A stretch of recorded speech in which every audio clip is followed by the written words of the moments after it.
Hello friends, अगर आप अपने नए घर में प्लम्बिंग का काम करवाने जा रहे हैं तो फिर यह वीडियो आपके लिए इंपॉर्टेंट है, क्योंकि प्लम्बिंग का काम करवाते हुए बहुत से लोग प्लम्बिंग के काम की बेसिक नॉलेज न होने के कारण बहुत सी ऐसी गलतियां कर बैठते हैं जिससे उन्हें जिंदगी भर परेशानी होती है। इसलिए आपको प्लम्बिंग के काम की थोड़ी बहुत बेसिक जानकारी होना बहुत जरूरी है।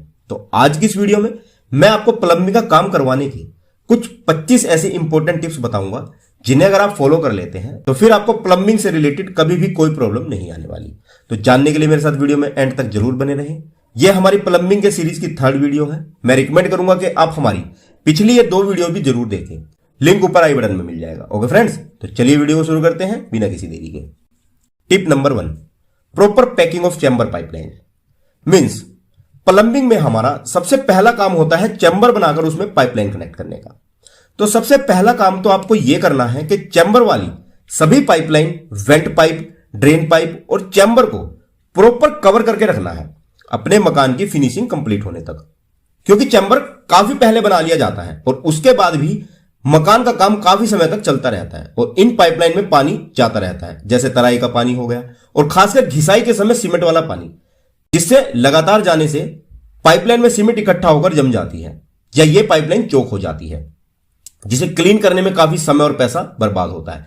इसके साथ साथ चैम्बर में जो हम गैस के लिए वेंट पाइप देते हैं छत तक, उसे भी प्रॉपर पैक करके रखें।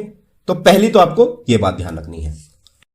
Number 2, complete your all plumbing work before plastering and tiling. Means आपको अपनी प्लम्बिंग की सभी पाइपलाइन फिटिंग, चाहे वो अंडरग्राउंड हो या कंसील्ड, जो दीवारों में झिरी काटकर फिट की जाती है, सभी तरह की प्लम्बिंग फिटिंग आपको टाइल लगने और प्लास्टर होने से पहले ही करवा लेनी है। नहीं तो बाद में तोड़फोड़ से टाइल, फ्लोर और प्लास्टर दोनों खराब होंगे। तो इस बात का भी आपको ध्यान रखना है। Tip number 3, always use minimum 4 inch pipe for rain water. Means जब भी आप बरसात के पानी के लिए पाइप लगवाएं, चाहे वो ओपन में लगवाएं या अंडरग्राउंड, आपको मेनली 2 बातों का ध्यान रखना है। वो क्या?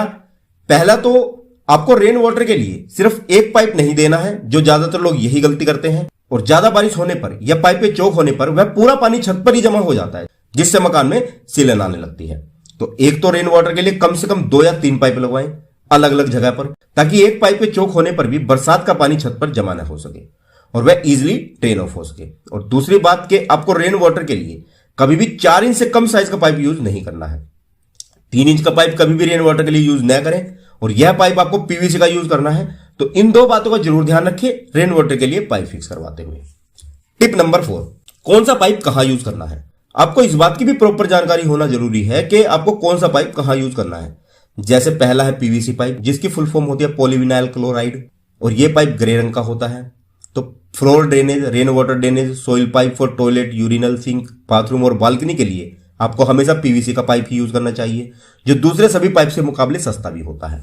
सेकंड है यूपीवीसी पाइप, जिसकी फुल फॉर्म होती है अनप्लास्टिसाइड पॉलीविनाइल क्लोराइड। यह पाइप हमेशा कोल्ड वाटर फिटिंग के लिए यूज किया जाता है, जो व्हाइट रंग का होता है और पीवीसी पाइप के कंपैरिजन में महंगा पड़ता है। इसे आप वाटर टैंक के इनलेट आउटलेट कनेक्शन के लिए यूज कर सकते हैं। और थर्ड है सीपीवीसी पाइप, जिसकी फुल फॉर्म होती है क्लोरीनेटेड पॉलीविनाइल क्लोराइड। यह पाइप आप पूरी प्लम्बिंग फिटिंग में यूज कर सकते हैं, जो हॉट एंड कोल्ड दोनों वाटर के लिए यूज किया जा सकता है। और यह पाइप सभी पाइप के मुकाबले सबसे स्ट्रॉन्ग और ड्यूरेबल होता है और पीवीसी और यूपीवीसी पाइप के मुकाबले काफी कॉस्टली भी होता है, जिसे इंटरनल और आउटर कैसी भी फिटिंग के लिए यूज किया जा सकता है। पहले जीआई पाइप यूज किया जाता था हॉट एंड कोल्ड वाटर के लिए, पर इसकी डिसएडवांटेजेस ये थी कि इसमें एक तो कोरोजन यानी कि जंग लगने के चांसेस ज्यादा रहते थे, दूसरा इसकी इंस्टॉलेशन में भी काफी समय लग जाता था। लेकिन गवर्नमेंट वर्क के लिए आज भी जीआई या एसएस का पाइप ही यूज किया जाता है। बस आपको ध्यान ये रखना है कि प्लास्टिक और यूपीवीसी का पाइप आप हॉट वाटर के लिए यूज नहीं कर सकते। बाकी जीआई, एसएस और सीपीवीसी का पाइप आप कहीं भी यूज करें, कोई प्रॉब्लम नहीं है। तो इस बात का भी आप ध्यान रखें कि कौन सी जगह आपको कौन सा पाइप यूज करना चाहिए। Tip number 5, always provide kitchen and bathroom line separate. Means आपको किचन की प्लम्बिंग लाइन हमेशा अलग से ही लेकर जानी है। हाँ, ये थोड़ी कॉस्टली जरूर पड़ती है, पर लॉन्ग टर्म बेसिस में ये अच्छी रहती है। तो इस बात का भी आप ध्यान रखें। Tip number 6, always provide soil pipe and waste pipe of toilet bathroom separate. Means आपको हमेशा टॉयलेट बाथरूम का सॉइल पाइप और सॉलिड वेस्ट का पाइप अलग अलग रखना चाहिए, क्योंकि ज्यादातर लोग सोचते हैं कि मैं दोनों पाइप का कनेक्शन एक ही लाइन में कर दूंगा तो बाथरूम या नहाने धोने के पानी से सॉलिड वेस्ट भी पाइप में साथ साथ साफ होता रहेगा। पर ऐसा नहीं है फ्रेंड्स। अगर आपने एक ही पाइप रखा हो और गलती से ये चोक हो गया तो फिर ये बैक मारेगा और पूरी गंदगी बाथरूम में ही आएगी या फिर किचन में आएगी, अगर किचन की लाइन भी इसी में कनेक्ट है। इसलिए मैंने बोला कि आपको किचन की, बाथरूम की और टॉयलेट के सॉलिड वेस्ट की ये तीनों लाइन अलग अलग लेकर जानी है, ताकि एक पाइप के चौक होने पर गंदा पानी किचन या बाथरूम में ना आए। तो इस बात का भी आप ध्यान रखें और प्लम्बर को ऐसा काम न करने दें। Tip number 7, must provide shut off वाल।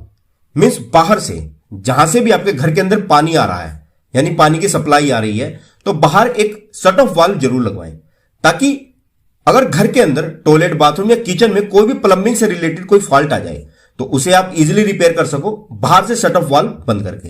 वैसे ये शट ऑफ वाल पानी की टंकी के पास भी छत पर लगाई जाती है, पर फिर आपको छत पर जाकर पानी बंद करना पड़ता है। बेटर रहेगा आप घर के बाहर भी एक शट ऑफ वाल लगवा लेंगे तो।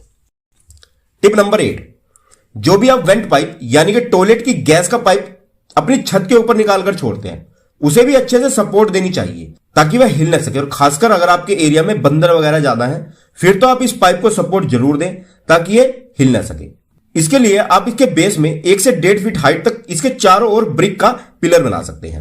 Tip number 9, always use good quality pipes for internal plumbing fitting. एक बात आप हमेशा ध्यान रखें कि आपको हमेशा अपनी इंटरनल फिटिंग पाइप्स जैसे ड्रेन पाइप, सीवर पाइप और किचन पाइप हमेशा एक अच्छी क्वालिटी के ही लगवाने चाहिए और अलग अलग सेपरेट लगवाएं, क्योंकि बाद में इन इंटरनल पाइप को चेंज करना आसान नहीं होता, क्योंकि इन्हें चेंज करने के लिए आपको प्लास्टर और टाइल फ्लोरिंग तोड़नी पड़ती है, जिससे टाइम और पैसा दोनों बर्बाद होते हैं। इसलिए इन पाइप की क्वालिटी में कंप्रोमाइज न करें, ये पाइप एक अच्छे ब्रांड और क्वालिटी के ही लगवाएं।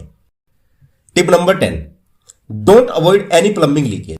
मींस पहली बात तो किसी भी प्लम्बिंग फिक्चर्स, टैप्स, फॉसेट और वॉल्स को हद से ज्यादा टाइट करने की कोशिश ना करें, नहीं तो ये क्रैक होकर लीकेज के चांसेस बढ़ सकते हैं। और दूसरा, किसी भी छोटी से छोटी प्लम्बिंग लीकेज को अवॉइड ना करें, यानी कि नजरअंदाज ना करें, इसे तुरंत रिपेयर करवाना चाहिए, नहीं तो इससे पेंट, पुट्टी, डोर सब खराब और काफी ज्यादा नुकसान हो सकता है। तो ये बात भी आप ध्यान रखें। Tip number 11, kitchen sink size. Means आप किचन में जो सिंक लगाते हैं उसका साइज आप कुछ भी रखो, कोई इशू नहीं है, पर सिंक की गहराई का जरूर ध्यान रखना है। इसकी गहराई सही होनी चाहिए, नल चालू करने पर पानी सिंक से बाहर नहीं गिरना चाहिए, तो इस बात का भी आप ध्यान रखें। टिप नंबर 12, डोंट यूज नहानी trap for wash basin.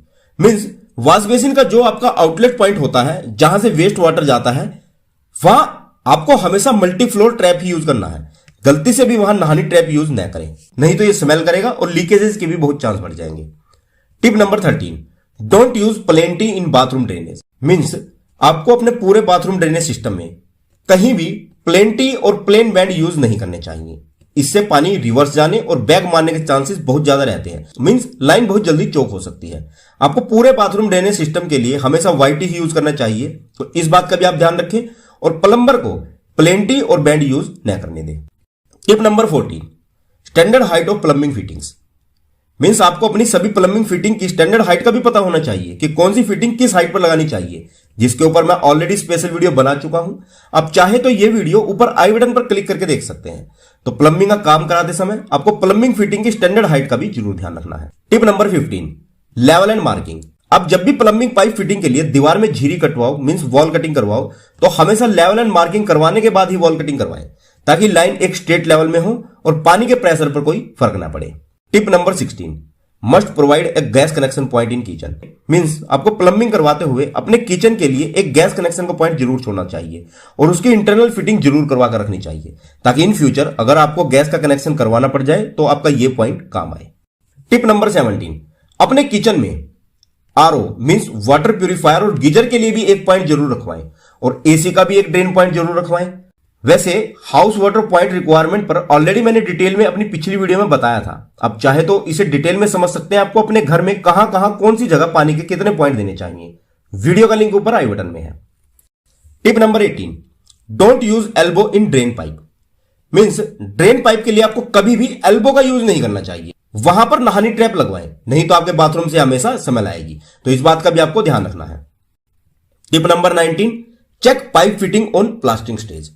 Means plaster stage पर ही, यानी कि जब आपकी पूरी प्लम्बिंग फिटिंग हो जाए तो प्लास्टर करने से पहले ही आप छत पर पानी की टंकी रखवाकर पूरी पाइपलाइन में पानी दौड़ाकर चेक करें कि यह कहीं से लीकेज तो नहीं है। क्योंकि एक बार अगर आपने प्लास्टर करवा के पेंट पुट्टी करवा दी और बाद में आपको पता चलता है कि आपकी पाइपलाइन फिटिंग में कहीं लीकेज है, तो बाद में लीकेज को ठीक करवाने में आपका बहुत नुकसान होगा, तो इसलिए लीकेज पहले ही जरूर चेक कर लें।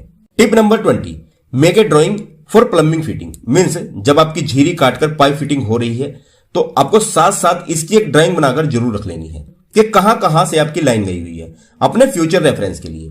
इसके आपको दो फायदे होंगे।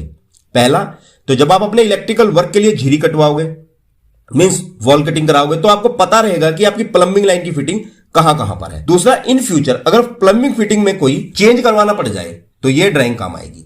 इसलिए अपनी प्लम्बिंग फिटिंग का एक नक्शा सा जरूर बनाकर रखें। और लास्ट में मैं आपको बता देता हूं कि आपको कहां कौन से साइज का पाइप यूज करना चाहिए। पहला है वाटर टैंक। वैसे तो नॉर्मली पानी की टंकी के इनलेट और आउटलेट पाइप का साइज पानी के प्रेशर और टंकी की हाइट पर डिपेंड करता है, पर जनरली हम इनलेट और आउटलेट पाइप का साइज 1 से 1.5 इंच का रखते हैं। सेकंड, टॉयलेट, बाथरूम और किचन में पूरी डिस्ट्रीब्यूशन लाइन के पाइप का साइज आधा इंची से पौने इंची तक रखा जाता है। थर्ड है सोइल पाइप, जो पीवीसी का यूज किया जाता है वेस्ट वाटर और सॉलिड वेस्ट दोनों के लिए। तो अगर ये पाइप वर्टिकल देना है तो मिनिमम 4 इंच का देना है, और हॉरिजॉन्टल देना है तो मिनिमम 6 इंच का देना है। फोर्थ, रेन वाटर के लिए जो हम पीवीसी का पाइप देते हैं, चाहे ये ओपन हो या अंडरग्राउंड, इसका साइज 4 इंच से कम नहीं रखना है। फिफ्थ, वॉश बेसिन यानी कि सिंक का पाइप साइज होता है 1 से 2 इंच का। सिक्स्थ, सीवर लाइन के पाइप का साइज मिनिमम 6 इंच होना चाहिए। और वेंट पाइप जो गैस का पाइप होता है उसका साइज 3 इंच से कम नहीं रखा जाता। ओके फ्रेंड्स, तो ये 21 बातें आपको प्लम्बिंग का काम कराते समय जरूर ध्यान में रखनी चाहिए। आई होप कि दी गई जानकारी आप लोगों के लिए यूजफुल रहेगी। अगर जानकारी पसंद आई हो तो वीडियो को लाइक और शेयर कर देना। और अगर आपकी कोई क्वेरी हो तो या तो हमें कमेंट करें या हमें डायरेक्ट मैसेज करें हमारे टेलीग्राम ग्रुप पर, जिसका लिंक नीचे वीडियो डिस्क्रिप्शन में है। Okay friends, so see you in the next video lecture guys. और वीडियो में यहां तक बने रहने के लिए आप लोगों का बहुत बहुत धन्यवाद guys. Thanks for watching and have a nice day.